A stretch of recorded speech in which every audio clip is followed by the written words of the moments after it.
Students good morning. Class 6 Hindi first 18 chapter third lecture. बेटा बूढ़ा व्यक्ति जो उस व्यक्ति से बात करता है तो वो जब उस युवक से बात करता है तो फरिश्ता उदास हो गया। फिर वो बोला कि मैं ये वर तुमको दे सकता हूँ, तुम एक काम करो, पहले ऐसा घर का पता करो जहाँ कोई दुख ना आया हो, उसके बाद मैं ये वर तुमको दे सकता हूँ। बेटा जब वो व्यक्ति उस बूढ़े व्यक्ति से वरदान मांगता है तो वो यही कहता है। अब यीशु भक्त मान गया, वो घर घर भटकने लगा, सालों साल भटका पर उसको ऐसा कोई घर ना मिला जहाँ कोई दुख ना हो। कुछ दिन के बाद वो फरिश्ता फिर आता है और उसने पूछा, पता किया? हाँ, ये भी घर दुख से खाली नहीं है।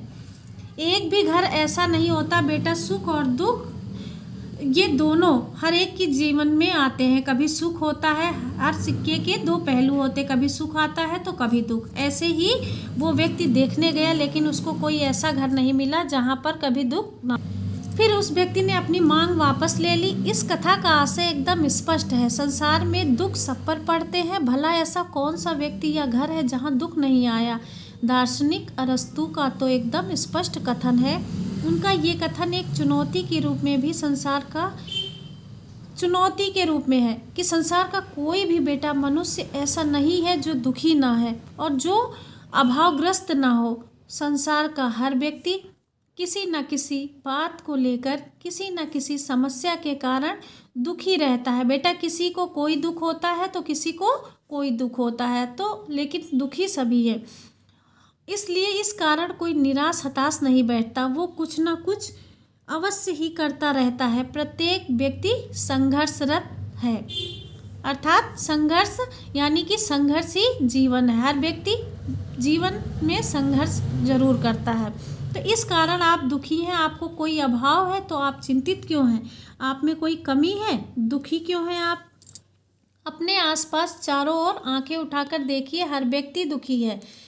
उसके पास किसी न किसी बात को लेकर अलग अलग समस्याएं आपसे मिलती ना हो, कारण एक सा ना हो, पर है तो वो आपकी तरह।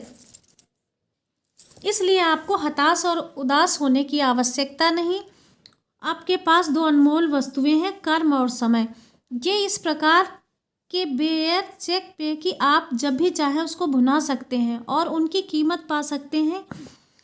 अब कितना क्या मिलेगा ये आप पर और आपके कार्यों पर निर्भर है। आप जितना कर्म आपने किया है, बेटा ये तो हम सभी को पता है कि जैसा हम कर्म करते हैं वैसा ही हमको फल मिलता है।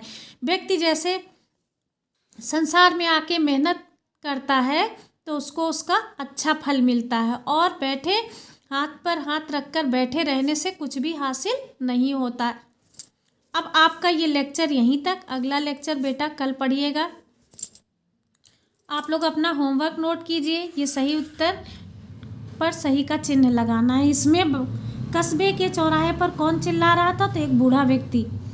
युवक ने बूढ़े से क्या मांगा? हीरे मोती। मनुष्य सब कुछ कैसे पा सकता है? कर्म और समय से।